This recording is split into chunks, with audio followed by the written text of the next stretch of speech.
I am George F. McNeely, Mayor of the city of Newburgh, New York. We are immediately adjacent to Stewart Air Force Base. Stewart Air Force Base has been one of the strongest economic factors that the area has. It was suddenly ordered closed without proper notice by the Defense Department of the United States. The impact of this loss of $30 to $36 million per year on the area is a major disaster. Many proposals have been offered for the reuse of Stewart Air Force Base. The present proposal, which is seriously considered, is a takeover by the Metropolitan Transportation Authority. This, I think, is the weakest solution of all. And in my opinion, and the opinion of many of us in the area, the only proper answer is the answer by William Zeckendorf for his proposal for the 4th Metropolitan Jet Port. Newburgh and the area have grown used to jet planes, general aviation, and all of those factors that people object to in other areas. And I am sure that based on certain polls that have been taken, the Newburgh people will not object, particularly when they realize with the coming of a major aviation facility, also will come the container pool, which will be the final answer to Newburgh's boom. This we badly need, and I am in full support of Mr. Zeckendorf's proposal to make this a jet port. Thank you. Stewart Air Force Base, the at-once airport, one that can be put into immediate use to relieve the pressures here in the 3 other ports. 17,000 acres adjoining it to the west, making it the world's largest airport, not only in being, but in potential. To give you a visual comparison, we've got 4,950 acres at our biggest port, Kennedy. This is Kennedy times 4. This fabulous landmass that can be bought for the price of $1,747. Think of it, 17,000 acres. Even at $1,000 an acre, 17 million. At 1,500 an acre, 25 million. It's a joke. Their area with very, very few people. No offense to conservationism. Here is this fantastic Erie-Lackawanna Railroad route, the right-of-way of which runs from a point opposite 34th Street, straight up to Newburgh, straight up to the westerly periphery of the 17,000 new acres, a double deck with high-speed trains, the sort of things you see in this film here, will bring it within 35 minutes of Midtown Manhattan, closer than that to Jersey, open up a whole world, be offensive to a minimal number of people. The community that lives in and around Newburgh understands airplanes, airplane noises. That doesn't bother them. What they want to see is prosperity, employment, renaissance. The area between Newburgh and the southerly area to the south is the most uninhabited, underdeveloped in New York State, in the general environs of New York City. This port will serve not only New York, not only most of New Jersey, but Connecticut, all the way over to Long Island Sound, Danbury, Hartford, New Haven, and Bridgeport. Surrounded by 84, New York rules, about 17 and 17K. There's no network in the whole world with such fantastic superhighways. I hope that our efforts, which are basically inspired, will be helpful to our community, will be availed by the authorities. This project will become a reality for our.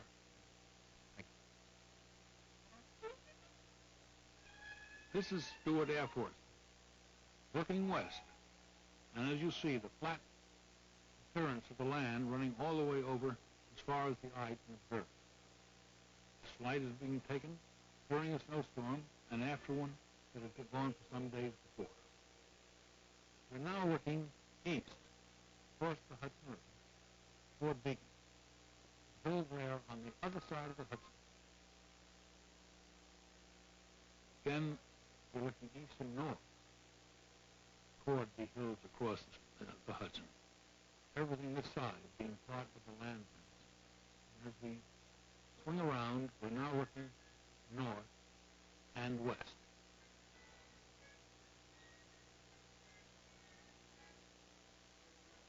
We observe the rolling nature of the land, the lack of population, the lack of dwelling, or settlements of any kind. The clearing and grading problem here appears to be of minimal importance in comparison with anything around this part of the country. We're in a snowstorm right now, and this gives you some clue as to weather conditions in such circumstances. The roads you see here are local roads.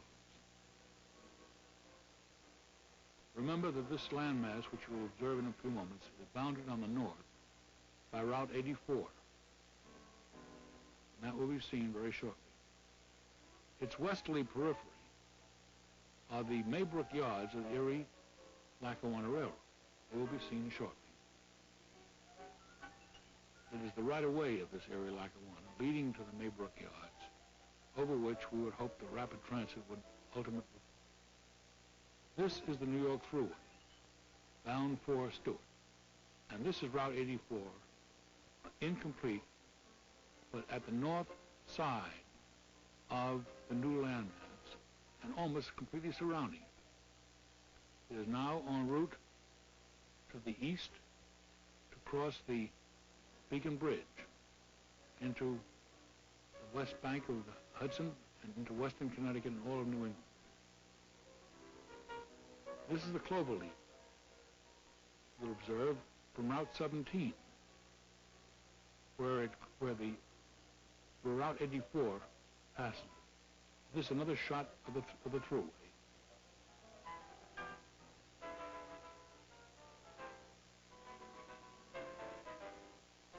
This is 17, as it joins or overpasses and interconnects with the New York Thruway. There's more of 17 in the thruway. We're now looking at the Maybrook Yard. The Maybrook Junction yards of the Erie-Lackawanna Railroad, which border the westerly periphery of the 17,000-acre landmass that is to become the chief part of the Fourth Jet Airport. This, more of the yards. There's the roundhouse, as the yards go north and ultimately easterly, and westerly, too. Going to Chicago in one direction and to Boston in the other, because this is a junction point with the Penn Central Railroad on the way to Boston. There is the right-of-way of the Erie-Lackawanna, with a northbound train headed for the Maybrook Yards. It is over that right-of-way that the second level of high-speed train will run, which will be shown later in the film.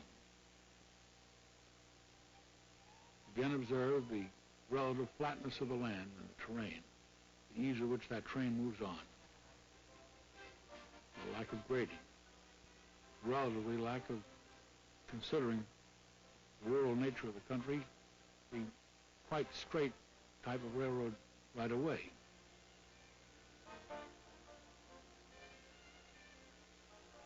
This is the aerotrain, the French device, that travels at the rate of 185 miles an hour silently on an air-cushioned track. This photograph was taken outside of Orléans in France and constitutes a 15-mile experimental run where the train actually does the 185 mile speed and, as I say, without any noise. This will be built on a double-track basis over the right-of-way of the Erie-Lackawanna, and it fits exactly to those specifications. We're now looking at the Beacon-NEWBURGH Bridge, which is about to be doubled in order to accommodate extra traffic from Route 84. We're looking now to the west from the east bank of the Hudson at Newburgh. That's the site we just saw of the proposed container port.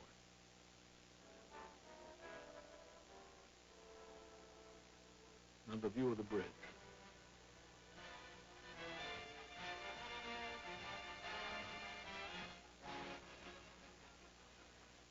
that is Newburgh and the Hudson River. George Washington chose Newburgh as his headquarters, largely because of the flat terrain and the interconnection of the old-time trails in the Hudson River, of course. This is an artist's rendering of Stewart Air Force Base, enlarged and expanded to take international flights immediately. This is the 17,000-acre new part of Stewart Air Force Base, as the artist visualizes it, as the fourth jet airport for general, transcontinental, and local air service. This is a view of the Hudson, again a rendering by the artist, showing the proposed container port. This is a map of the area in concentric circles around Stewart, showing the various communities that can be served in each particular direction, running as it does within that central 50-mile circle, encompassing everything all the way down to Long Island Sound. This artist's drawing shows Stewart Air Force Base and the city of Newburgh and the container port. We're now traveling south. We're looking at the fabulous interconnection of major highways and superhighways coming down to a point opposite Manhattan, where the arrow shows the Stoll port on the Manhattan side. This is the right-of-way. Now you're looking up the Hudson River. Here's the George Washington Bridge.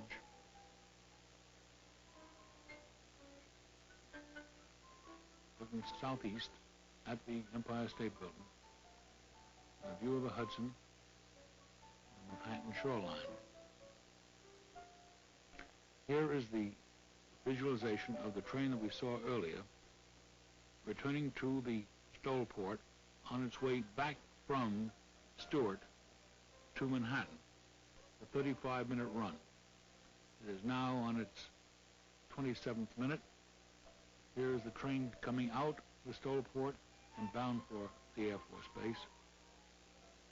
This is the Manhattan shore where the Stoll port will be built from 26th Street to 34th, or perhaps from the side of the original passenger fair facility from 46th to 50th Street. That's a matter for the Planning Commission of this to determine as to where the best location might be for the tunnels.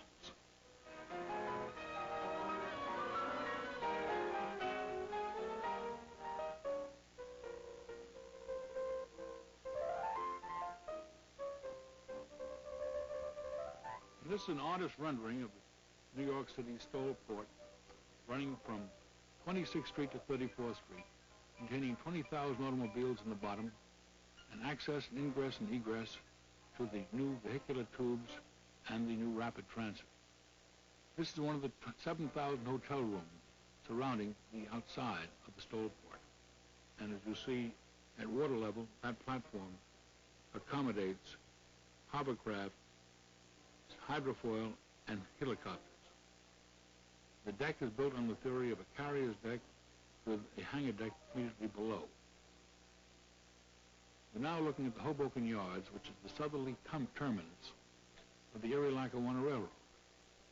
It is from a point above this to the north that we make contact with it from the tunnel coming from the Stoll.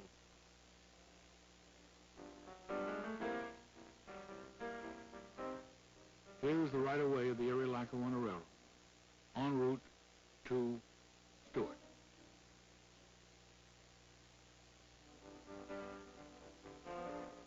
What you have just seen is what we believe should be New York's fourth jet. 35-minute running time from Midtown New York to or from the field. This is the at-once airport, the one from which you can fly as soon as you extend the runways on the present Stewart Air Force Base to a distance required for the international flights, which could probably be put into use within a year. The rest of the time required for the Stoll port, the tunnels, the right-of-way overpass of the Erie-Lackawanna, and the other means of access and ingress and egress, the construction of the field itself on the 17,000 acres, will take the next 5 years to complete if we go about the business properly. This is our greatest opportunity. It is the landmass area that discommodes the fewest number of people, It is the area that has the least problem for the conservationists. It is the area that is most readily accessible, and it is New York's last chance to get the finest airport in the world.